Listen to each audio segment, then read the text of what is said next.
Today is a bit of a momentous occasion in our whole moving to off-grid journey out of the property, whatever you want to call it. You can probably see, you can see in my back window there that I have our camper in tow, our travel trailer. So we've been working all summer and into the beginning of fall to try to get the property prepped into a place to where we could take our camper out, and I think we're finally at that point. So I'm taking the camper out today, and my better half is not with me today because she had a music conference that she had to be at this weekend, so I'm having to be on my own today. But man, it's been quite the morning. Truck needed an oil change, and it's kind of been needing an oil change. You know how that is. You gotta find time to do it, and the light keeps blinking at you. But so I called the place to get an oil change scheduled for this morning, and they told me I could come in first thing and get in and out, and that was great. I got in and out and came back to the house and thought, well, I'm going to start getting the trailer prepped and ready to go. I wanted to go out there with a full tank of water, so we actually haven't used the camper in probably close to a year, which is really sad because we love camping, but once we bought this property, it was just kind of like every amount of free time we had was going to be working on that, to try to get moving forward with it. So we just didn't go camp this past summer, but we're going to be camping more often now that we are going to have this out at the property. So hoping to go out on the weekends and spend the weekends out there for a little while. That'll get us moved forward a little faster, because we'll be able to spend the night, not have to drive back and forth. Right now it's about probably about a 40-minute drive from our house. So, but anyway, I digress. So I came home and I was gonna go get the camper prepped and ready to go, and that's a whole process. Everything was pretty much ready except we haven't camped in it in a while, and I just wanted to check everything, make sure everything was working. And last year when we got this new camper, because our other one got totaled, that's a whole other story, but we got this new camper, we went on a big trip out west, and I decided, since we were going to be going so far with it, that I wanted to put some tire pressure sensors on it. And so I ordered some of those. And so if you get tire pressure sensors, there's a couple, there's several different styles of them. There's the ones probably you have on your vehicle. My truck has them where they're built in, so you don't really have to do much with those. But since the trailer didn't have them built in, I got some add-on ones, and they're just like little valve cap things that you screw on there, and they have a little button battery in them, and they transmit to a receiver in the truck, and so you can, it'll give you an alarm or something if the tires get too hot or too low or too high, if the pressure goes too high in them, all that kind of stuff. You can set the parameters on it. It's kind of a cool little deal. But for the ones that screw on, there's a couple different options that I saw. One of them was a version that you could put air into the tire through, so you didn't have to remove it. Those are pricier, so I thought, well, I don't need to do that. I can just take it off, So I got the ones that you have to take off to put more air in. Well, I should have gone with the other ones. And if you ever get them, I suggest that you bite the bullet and pay the extra money, because these caused me a bunch of trouble this morning. I turned on the monitoring system. Of course, the tires are all low because it's been sitting for a year. The temperatures just dropped, and they've been fluctuating because it's fall, and that always makes tire pressure drop anyway. The temperature changes does. So they were all low, and I didn't want to, low tire pressure is not good especially if you have a load on, because it'll cause your tires to grip the pavement more and cause friction, and it causes heat buildup, and that's an issue, and that's what causes blowouts. So you want to have your tires aired up, especially if you have a travel trailer like this, to whatever the cold PSI is before you take off. So anyway, so I had to get them off, and they were not wanting to come off. The way these work, they have like a little nut that goes on, you screw on, and then you screw down to that, and then you tighten up the nut against it to keep it from coming off, and then there's like a dust cover that goes around the whole deal, and I could not get that nut to break for the life of me, and I'm trying. It's on a valve stem, so you're trying not to like break that, because then that's gonna cause you even more trouble. And they give you this little bitty wrench to put on it, and it's just like useless. And I ended up having to get a pair of vice grips and put on the little monitor thing, so I could actually get a good grip on it, and then put the wrench on that nut and then twist it off, and I finally got them all to break, but it took forever. So like if you're on a trip or something, and you like pull into the gas station and you want to get air, then that would be a huge pain in the butt to have to deal with all that. So I say if you can go with the pass-throughs. So I just ended up taking them all off because I'm not going on a big trip. I don't need like monitoring, for a day trip or something. Just, driving it for 40 minutes to our spot and leaving it. So I took them all off. That way I can check the tire pressure with my gauge and put air in it if I need it. So, but anyway, so I've got a little inflator, like a Ryobi battery inflator, and I started to try and use that to air them up, but it's just like they were too low. They were down probably like 15 PSI, and that thing's good for topping stuff off, but if you have to do more than, a few PSI, it's not, it gets hot. And there's 4 tires on this thing. This is a tandem. I think it's what you call it, a tandem. Not a tandem. No. Anyway, it's got 2 axles. Maybe it is a tandem, I don't know. Can't think right now. But anyway, so I took them all off. I put the caps on, and I started heading out to the property, and there's a gas station on the way that I thought, well, I can, I stopped there and get air. I looked up on my Gas Buddy app, and it said they had air, so I thought, okay, I'll do that. I get out there, it's out of order, so I have to drive all the way back into town to get to a gas station and get some air. And I'm just like,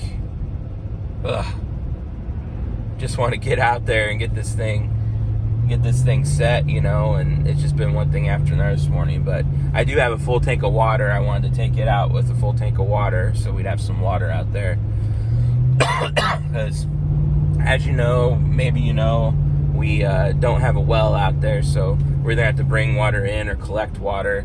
The plan is to collect water, but we don't have a very big infrastructure for that right now, so we're going to have to bring in water for the time being while we're out there on the weekends. But anyway, so that's all about, this morning little adventure, which I guess is still ongoing. But the other thing, going into our property, it's probably, I don't know, a few miles of rock road, and part of it goes through the woods. And I've been spending days out there just trimming tree branches, because our travel trailer's pretty high, and I just don't want it to get all beat up on the way out. So I'm hoping I got most of the problem branches out of the way. I'm just going to kind of take it easy through there. So that's a bit of a concern. But then the other thing is, going into our property, the road that we built, there's a part of it that has kind of a steep grade that I'm going to have to go down.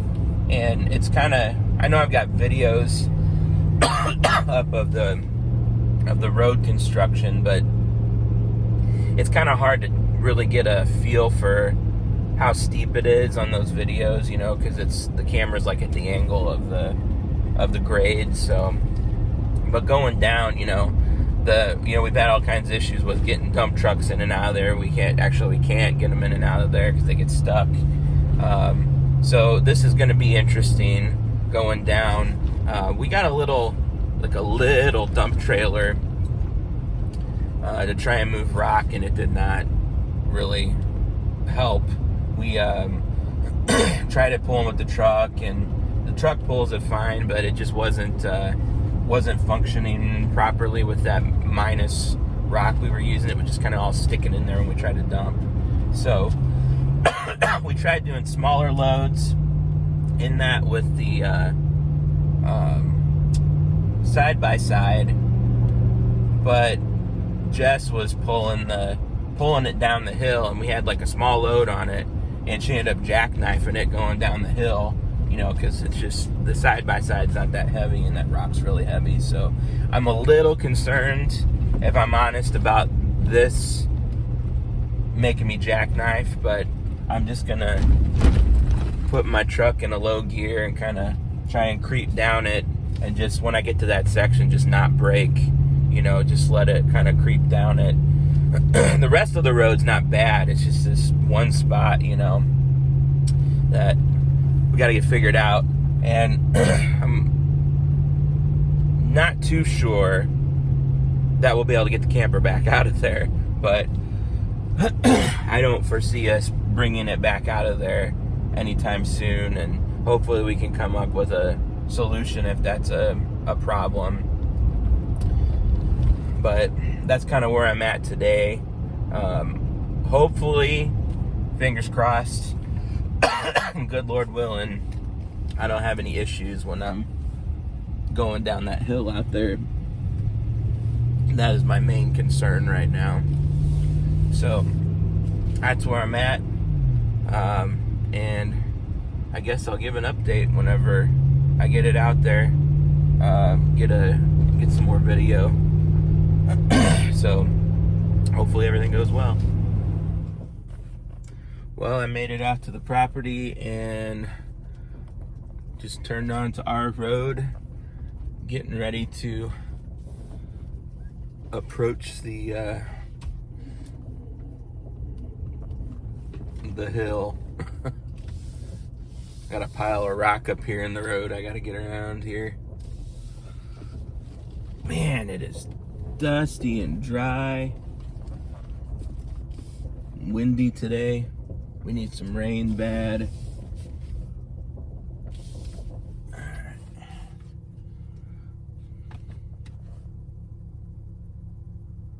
Get my mirrors all set here. You can see what's going on back there.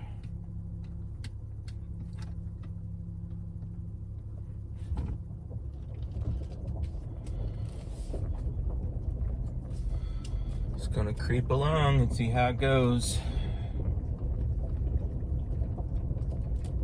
This is the part that worried me the most.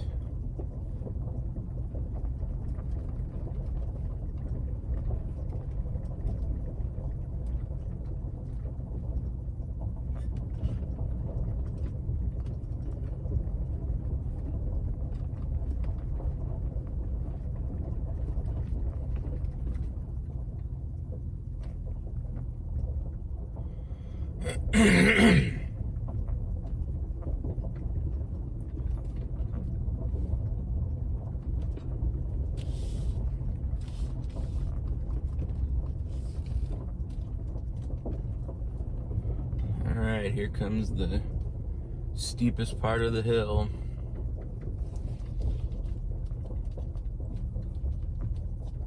Just creeping along.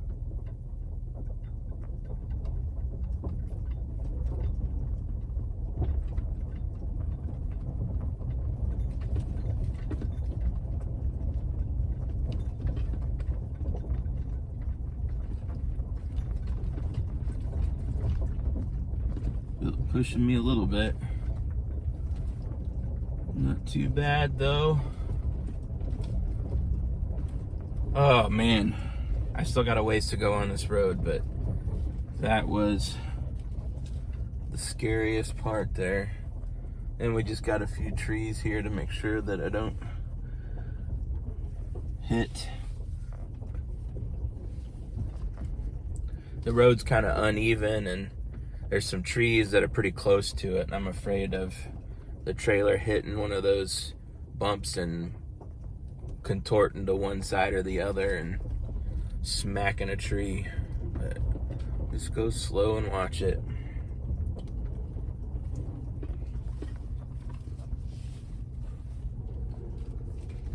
And there's a water bar. That's one that could pop it over.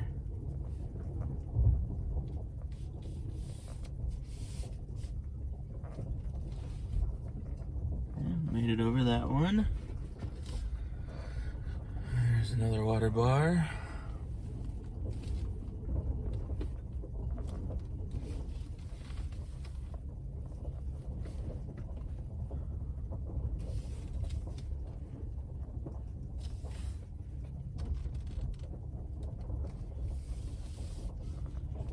Yeah, made it over that one.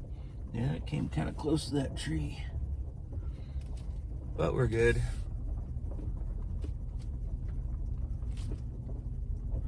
Thank you, Lord, for watching out for me.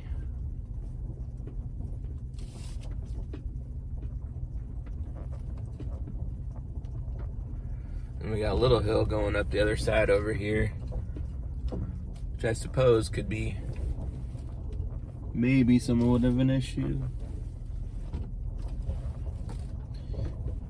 But I got it in 4-wheel drive, so hopefully it'll pull on up without spinning out too much.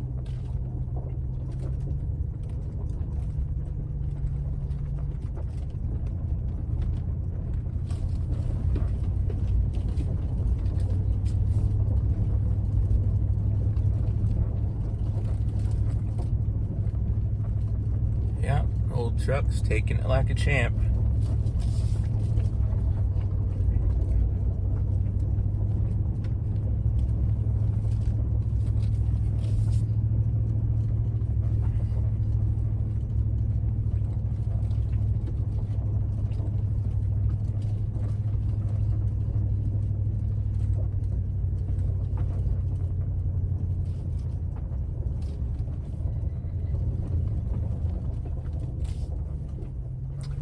Made it to the clearing. Now I just got to get it all set up. All right, so we made it up to the clearing, which is great. And now I have to do some maneuvering. And I was thinking about this not the right way when I came up here. So my thought is I'm going to put the camper right here, and I was just going to back it right up in there. However, the trees are back there, and the slide out is on the wrong side if I do that, and the door I want to be facing out this way and not the trees. So that means that I've got to somehow turn this thing around in here, which I think I can manage. But I need to turn it so that the truck pulls it up that way. And then that way it'll be facing the right direction. So we'll give it a go. Well, we got the camper successfully pulled into the spot that we wanted to be in. So got our clearing here, and there it sits. Got it all leveled out. and ready to stay in, and we're hoping next week to come out and camp in it. So there it is.